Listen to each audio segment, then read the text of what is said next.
Hi lovelies, welcome back. In today's video, we're setting up my June 2025 bullet journal together, and Arrtx has kindly gifted me another set of the acrylic markers. This time it's the 90 color set. The one they sent me last time was the 60 anime color set, which I use for my March and May bullet journal and planner setups, and I absolutely loved it. So I'm really excited to try out this bigger set. And I actually thought the 90 color set would include most of the 60 colors, but after checking, there are only about 20 to 30 that are the same colors, so that's even better, right? Now let's do a quick swatch before we get started. The pens come in this handy holder, so it's super easy to keep them organized. There are also 2 sheets of stickers you can put on the pens. Last time I stuck the small round stickers on the bottom of the pens, and I realized afterwards the bigger rectangular ones were probably meant for the size of the pens, but I ended up using those bigger stickers in my journal for the swatch. The 60 color swatch took nearly the whole page, so this time, since there are 90 colors and I want to fit them all in one page, I won't have enough space to do the same, so I'm gonna write the color numbers by hand and save the bigger stickers for later. This is my sketchbook where I do random drawings and also all my pen swatches.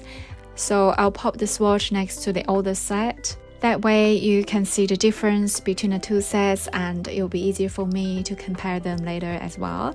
It'll definitely be easier to find colors if you stick them on the sides, but I don't think I need that yet because they are all nicely organized in the case and it's really easy to see the colors this way. I actually quite enjoy the process of sticking on the labels myself. Plus, the sticker sheets, the pens, and the back of the packaging all follow the same color sequence, so if you go one by one, it's pretty hard to mess up.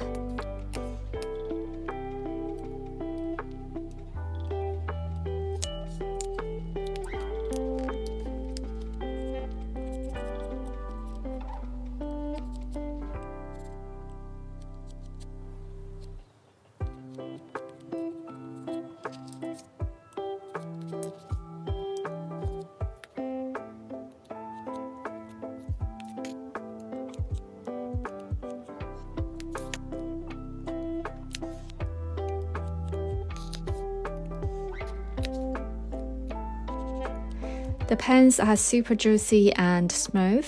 The ink flows instantly and it dries fast too. And I really like the flexible brush tip. It gives you heaps of options. The thin tip is really great for going over details, but if you tilt it a little, the brush can cover larger areas quickly. You can also use it for brush lettering. I love that this time I've got more shades of each color compared to the 60 color set. Especially the red. I think there were only 1 or 2 red pens in the last set, but now there are quite a few more. So if you're interested, feel free to check out the links in my description box below. Arrtx has a wide range of pens and different color combos, so if you need more, they also have a 120 color set, and if you're just starting out and want to give acrylic markers a go, they also have smaller pack of 36 or 60 colors. Oh, and number 91 and 92 are metallic colors. Absolutely stunning. I'm not quite sure how the colors are numbered though. Some start with a C, some end with an A, and the last 10 start with an S. But anyway, the color range in this set is really good. I'm loving it.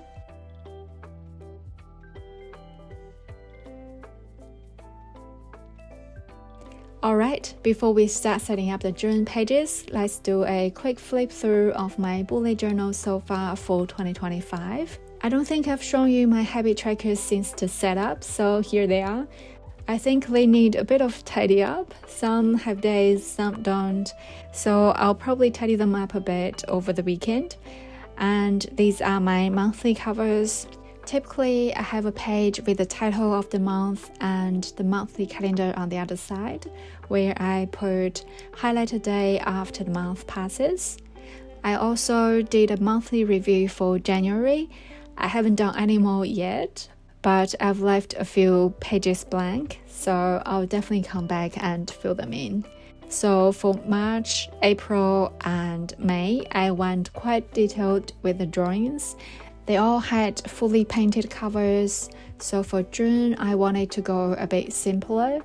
I picked these colors before drawing, but ended up sticking with just yellow and blue, so let's dive right in. I have to pencil sketch out the title first this time. Instead of my usual bold font, I went for a thinner, more classic look, so I needed to pencil it out to get it just right. Then I trace over it with a fine liner. The pen I'm using is the Sakura Pigma Macron, and this one in particular is the 0.4 mils. As I was drawing, the sun started coming into the room. With the seasons changing, it's been tricky finding the best filming spot. There's a massive oak tree outside my office window. So in summer, when it's full of leaves, my office gets really dark and I have to film in the bedroom. But now it's winter, the bedroom gets quite dark during the day while the office has heaps of sunlight, sometimes even too much, like right now. Alright, lighting sorted, let's get into the drawing. I chose the darker yellow for the flowers and the darker blue for the leaves. I reckon they go really well together. I also added some beige flowers to balance out everything. I'll list all the colors I used in the description box, along with the links for the markers. I picked this theme and color combo because even though most of you are in summer, we are in winter down here in New Zealand. I didn't want to go full-on winter theme because it's actually not that cold. It doesn't snow here in Auckland. I still wanted to draw flowers, but not make it too summery. Otherwise, it just keeps reminding me it's the opposite season, right? So I went for wintry colors with a summery pattern, if that makes sense. So here we are using the darker shades of yellow and blue. I reckon it's a nice way to put flowers in the winter vibes. These acrylic markers are super vibrant, the coverage is solid, way different from water-based or alcohol markers. Since I didn't color in the whole page, there's no wrinkling this time and of course no bleed through. I started by drawing around the edges of the page and then figured why not just fill the whole thing in. I went with a more random flower shape and even petals. 4, 6, even 7, so it feels more free. The leaves go in all sorts of directions too, no rules here.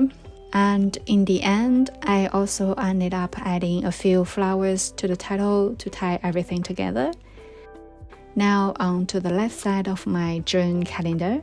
I'm drawing some short wavy lines to loosely frame each day's block, not full rectangles, because I wanted to feel more relaxed.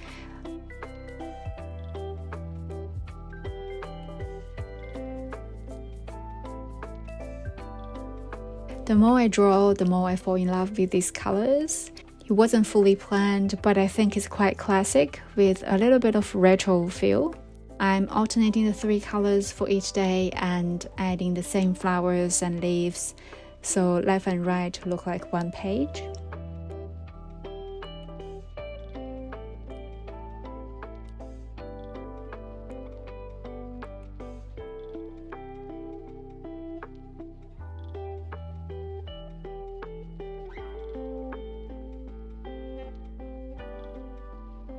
And I realized later that I forgot to add the dates, but that's alright.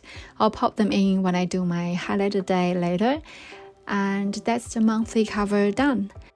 Now on to the weekly layouts, and you can see as I flip the page, no bleed through on the next page. Here's the new great spacing sheet I made recently, video link up the top. While making it, I realized I've never done a horizontal layout across both pages for a weekly spread, so I'm giving it a go this week.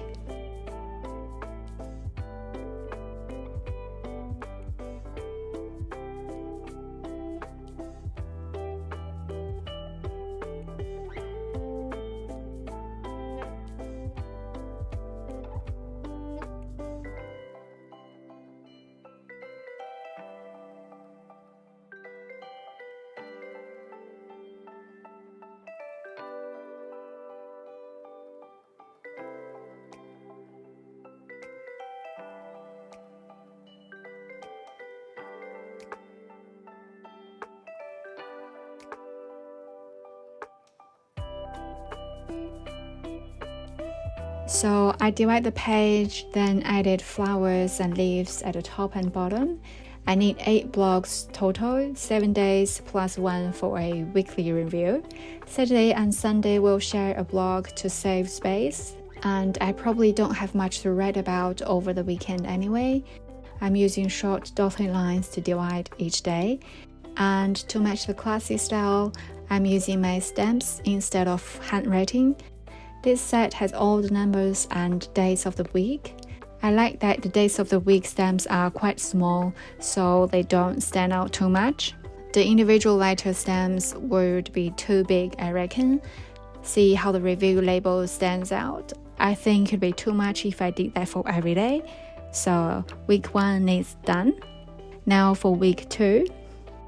I'm back to my usual 4-1-4 layout, with drawings on the sides and in the middle to separate the left and right. If you're new here, I mainly use my bullet journal for habit tracking, which you've just seen in the beginning of the video, and daily reflections. I also have a separate planner for my to-dos and appointments, so my planner is for ticking boxes. And for my bullet journal, I need a decent amount of space for writing each day, hence the bigger space you see compared to other book drawers, I guess.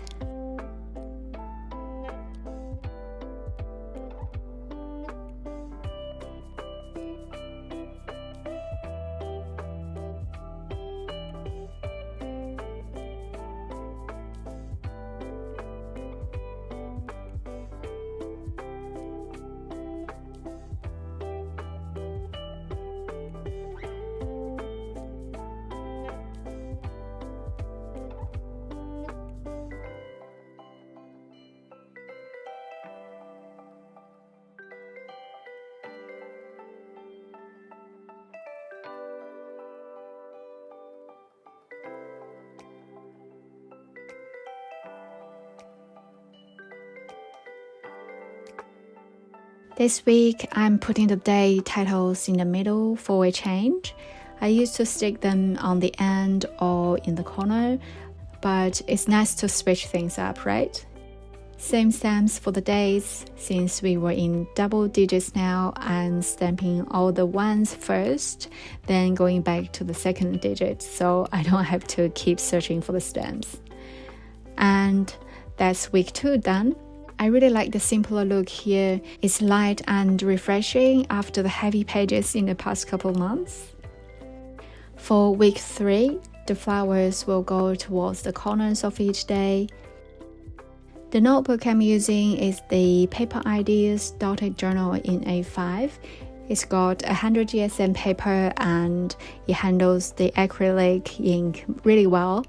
Well, it actually handles most water-based pens pretty well as well.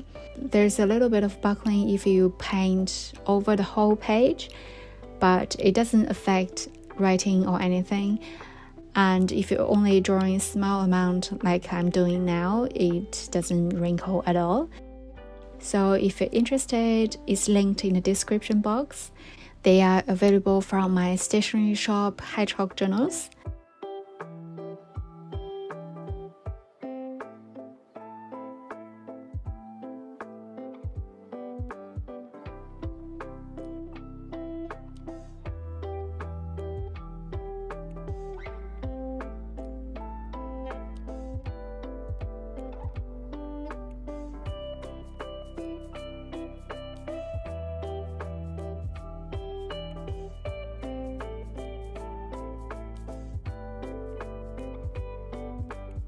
Now I've added a few clusters of flowers and leaves with the dates and the days in the corners.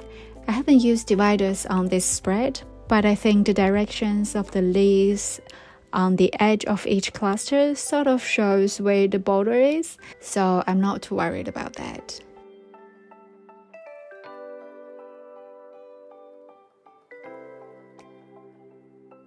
And the last week will be another 4-and-4, but with 4 at the top and 4 at the bottom. Similar kind of floral clusters, but arranged a bit differently.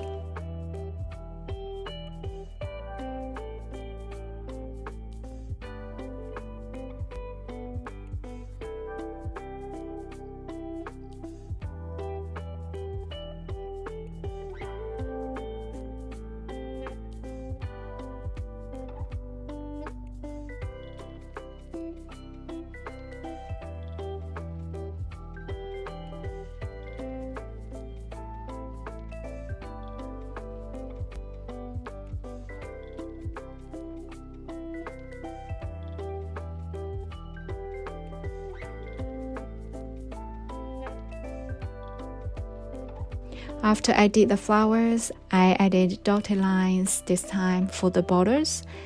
My new grid spacing sheet makes it so easy. I just hope I don't lose it.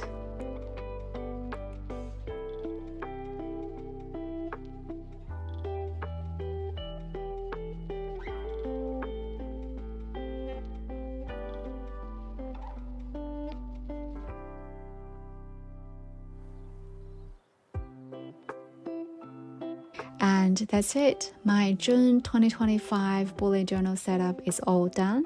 Let's do a final flip through. I really love the classy look with a touch of cuteness. It feels light and refreshing, but still has those vibrant colors. And if you guys have any questions or suggestions, pop them in the comments. I'd love to hear from you. Thanks so much for spending time with me today. Whether you're heading into summer or winter, I hope you have an amazing June. Bye for now.